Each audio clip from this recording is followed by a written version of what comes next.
વાચીની દેવી. લેખક ધૂમકેતુ. પ્રકરણ 23. ચામુંડનો ઉદ્દંડ મોહ. માણસ ગમે તેવો ઉત્કટ પ્રેમમાં હોય, પરંતુ ત્યારે પણ એ પોતાનું સર્વસ્વ ગુમાવવાની શક્તિ ધરાવતો નથી. સર્વસ્વ ગુમાવવાની શક્તિ કોઈકમાં જ હોય છે. એ અત્યંત વિરલ છે. બહુ જ થોડા જન્મમાં એ હોય છે. એ બહુ થોડામાં પણ કોઈ વિરલ જ એવા ઉર્ધ્વગામી ઉત્કટ મનોવ્યાપારમાં પડે છે કે જેમાં બુદ્ધિને ઘરેણે મૂકવી પડે છે. ઘણું ખરું માણસ બુદ્ધિ વડે જીવે છે. બુદ્ધિથી જ પોતાના સઘળા મનોવ્યાપાર ચલાવે છે અને એ બુદ્ધિમાન હોવાથી અશક્ત રહે છે. બુદ્ધિથી પર એવી એક વસ્તુ છે, એ માનવનો આંતર સ્વભાવ છે. માણસ સઘળા મનોવ્યાપાર બુદ્ધિની કક્ષામાં રહીને ચલાવે છે, પણ જ્યારે એ પોતાના આંતરવૈભવની પ્રેરણાથી કોઈ મનોવ્યાપારને ગ્રહણ કરે છે ત્યારે એ ઘણું ખરું માનવ મટી જાય છે. જગતની દ્રષ્ટિએ ચક્રમ પણ હોય છે. આવા ચક્રમ ક્યારેક જ ડાહ્યા હોય છે. ચામુંડરાજનો નટ્ટાદેવી પ્રત્યેનો મોહ ડાપણના દરેક સીમાડાને વટાવી ગયો હતો. એ ડાપણ ભર્યો રહ્યો હોત તો એ વહેલો મોડો ટળી જાત, પણ એ મોહ હવે ઉત્કટ લાગણીમાં પરિણમ્યો હતો અને ગમે તે જોખમને ગમે તે પરિણામ સહેવા તૈયાર હતો. પણ ત્યારે તમને ખબર છે મહારાજ, તમે જેના પ્રેમનો આટલો આગ્રહ રાખી રહ્યા છો એ કોણ છે એની તમને ખબર છે મહારાજ? યુવરાજ વલ્લભદેવના પ્રશ્નનો પ્રત્યુત્તર એક ઘડીભર તો ચામુંડરાજે આપ્યો નહીં. રાણાજી મહારાજ સામે જોઈ રહ્યા. યુવરાજ પણ જોઈ રહ્યો. દુર્લભ અને દામોદર પણ ઉત્તર સાંભળવા આતુર બનીને એક બાજુ શાંત ઊભા રહ્યા. વલ્લભ, એ કોણ છે એ તારે જાણવું છે? બહુ તો એ માલવાની કોઈ નારી છે. આપણી રજેરજ હકીકત મેળવવા અહીં આવી છે એમ તારું કહેવું છે ને? વલ્લભ, એ માલવાની છે, ભયંકર છે, ગુપ્તચર છે. એ બધું હું જાણું છું. એ ન જાણું તો હું મૂર્ખ બનું. હું એ જાણું છું, પણ તને ખબર નથી. હું એનો છું. એ મારી છે. અત્યારે છળથી રમત કરતી હોય તો પણ એ મારી છે. આ મોહ નથી વલ્લભ, પ્રેમ પણ નથી, લગ્ની પણ નથી, ગાંડી ધૂન પણ નથી. શું છે હું પોતે પણ જાણતો નથી. એટલે જે કંઈક એવું છે કે જે જીવનની તમામે તમામ શક્તિને, વૃત્તિને, કલ્પનાને, ચિત્તના ઊંડામાં ઊંડા મનોવ્યાપારને સ્પર્શીને મને એક ઘડીભર તો આ દુનિયાનો આદમી મટાવી દે છે. હું તમને સૌને શી રીતે કહું? શી રીતે મારો આ અનુભવ તમને વર્ણવું? એ કંઈ વર્ણનનો વિષય છે? બોલો રાણુજી, હવે તમારે જે કહેવું હોય તે કહો. વલ્લભને શું કહેવું છે? બોલો. રાણોજી ધીમેથી આગળ આવ્યો. મહારાજને બે હાથ જોડીને પ્રણામ કર્યા. મહારાજ, ગરડો પણ તમારા સાનિધ્યમાં હું શાંતિ પામું છું. મહારાજ આ સમય જાત્રા કરવાનો નિશ્ચય કરે તો અમારું શું થાય? પાટણનું શું થાય? મહારાજ, એમ બે ચાર જણાએ ઘોડા આમ તેમ કર્યા એટલે કંઈ જાત્રાએ નીકળાય? આ સમો છે જાત્રા કરવાનો? ને મહારાજ જાત્રાએ નીકળે એવી બહારની શાંતિ પણ ક્યાં છે? મહારાજને અત્યારે જાત્રા કરવાની વાત કોણે સુજાડી? યુવરાજ કુમારે કે પેલા બ્રાહ્મણ સોમનાથથી આવ્યા છે એણે, કે કોઈ બીજાએ? કોણે સુજાડી એ હું કહું રાણોજી. સામેથી એક અત્યંત નમણી, પુષ્પ જેવી નાજુક, અતિશય આકર્ષક જુવાન નારી આવી રહી હતી.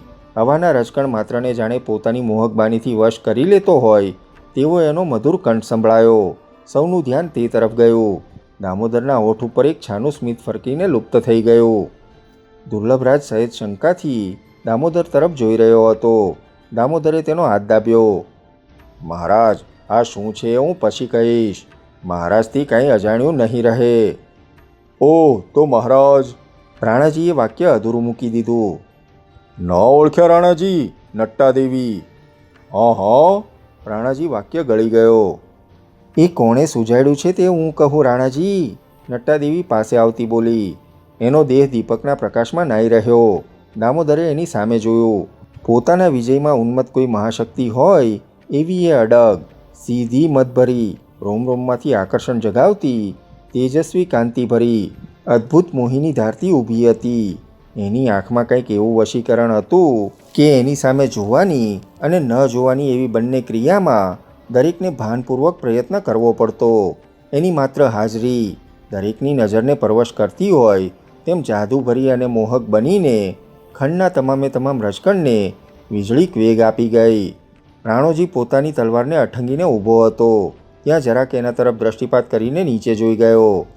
રાણાજી, મહારાજના ઉપર ગોત્ર હત્યાનું પાપ છે, એટલે કે મહારાજના પૂર્વજો ઉપર. એની શુદ્ધિ ન થાય તો કાં રાજહત્યા થાય, કાં રાજ સંન્યસ્ત થાય, એમ ઉયા ભટ્ટે પટણીઓને કહ્યું છે. એ સાચું? નટ્ટાદેવી બોલી. તમને કોણે કહ્યું? રાણાજી, દુનિયા આખીની સામે થઈને પણ હું મહારાજ પાટણપતિને નહીં જ છોડું તે નહીં જ છોડું. હું મહારાજની છું ને મહારાજ મારા છે. મહારાજ રાજ સંન્યાસ તો નથી જ કરવાના. જેને જે કહેવું હોય તે ભલે કહે, જે કરવું હોય તે ભલે કરે. રાજ હત્યા અહીં થઈ જાય તો મારે રવ નરક જોવું પડે. એટલે મહારાજ જાત્રાએ જશે. જાત્રાએ જવાના છે. મારે જાત્રાએ જવું છે. મહારાજ મને જાત્રાએ લઈ જાય છે. તમારે અહીંનું શું કરવું એ તમારે વિચારવાનું છે. મહારાજ જાત્રાએ જાય છે નિશ્ચય છે. કાલે જ પ્રભાતે નીકળે છે એ પણ નિશ્ચિત છે. મુહૂર્ત એ શુભ છે. મહારાજ પાછા ક્યારે ફરશે? મહિને 2 મહિને, બહુ તો 4 મહિને. મહારાજ પાછા ફરશે. હું પણ પાછી ફરીશ. હવે હું પાટણ છોડવાની નથી. પ્રભુ, જાત્રાએ જવાનો તમારો જ નિર્ણય છે એમ? રાણોજીએ હાથ જોડીને ચામુંડને પૂછ્યું. રાણાજી, ચામુંડના અવાજમાં એક પ્રકારની મોહક પરવશતા હતી. રાણાજી, મને ખબર નથી કે આ શું છે, પણ એ ગમે તે હોય, મારી ખાતરી છે કે આવું સૌંદર્ય દર્શન મેળવવા તમે ઘરડે ઘડપણ પણ 1000 જીવનનું પુણ્ય નોરછાવર કરી નાખો. મહારાજ, તમે પણ, અત્યંત મોહક અવાજે નટ્ટાદેવી બોલી. રાણાજી પૂછે છે એનો જવાબ આપો ને. રાણાજી, ડિંડીમિકા ઘોષ કરાવો. કાલે પ્રભાતે જાત્રાએ નીકળવાનું મુહૂર્ત છે. સકળ સૈન્ય પણ સાથે લઈ લ્યો.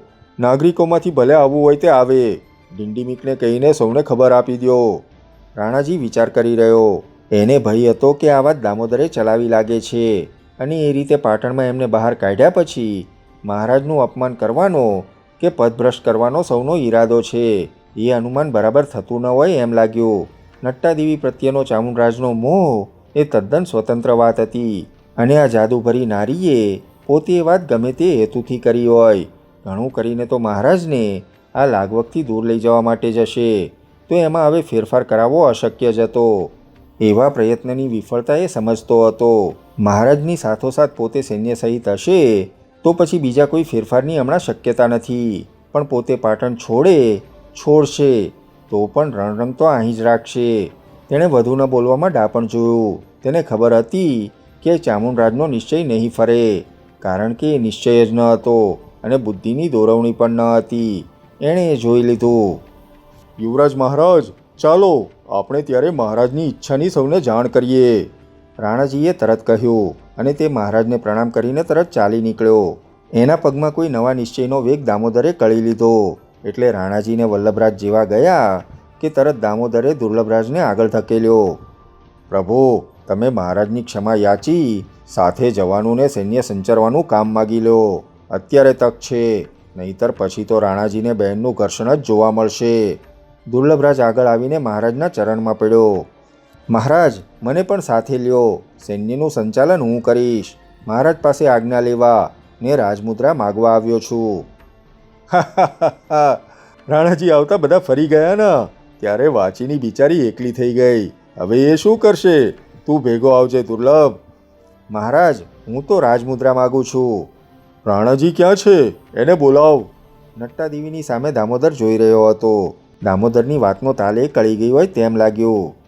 મહારાજ, એમનું પદ તો એ જ સંભાળે ના, એ બીજા કોઈને અપાય કંઈ તો એમનું અપમાન થાય. અને હવે ક્યાં મહારાજ કુમાર ફોઈબા સાથે દોટ મૂકે છે? એ તો પૂરું થયું ને પ્રભુ. હા, દુર્લભ બોલ્યો ન બોલ્યો ને મહારાજની રાજમુદ્રા મળતા તરત પ્રણામ કરીને લગભગ નાસી છૂટ્યો. એ બહાર જઈને શ્વાસ ખાવા થોભ્યો. દામોદર એની પાછળ જ આવતો હતો. દામોદર મહેતા, ભાઈ આ નારી કોણ છે? એનામાં એવું શું છે? જુઓ મહારાજ, હું તમને એક રહસ્ય કહી દઉં. હવે એ નારીને પડછાએ પણ ન જતા. એ ડંખીલી છે, ઝેરી છે. ઝેરી છે? મહારાજ, એની પડખે નીકળવું પણ નહીં. હવે તમે રાણોજી કે ફૈબાને પણ મળ્યા વિના સીધા રક્ષાદિત્યને ને સૌને આજ્ઞા આપી સૈન્ય સંચાલન કરો. એટલામાં કોઈ ભયંકર કોલાહલથી જાણે આકાશ ગાજી રહ્યું હોય તેવો અવાજ આવ્યો. દામોદર એકદમ એ અવાજ તરફ દોડ્યો.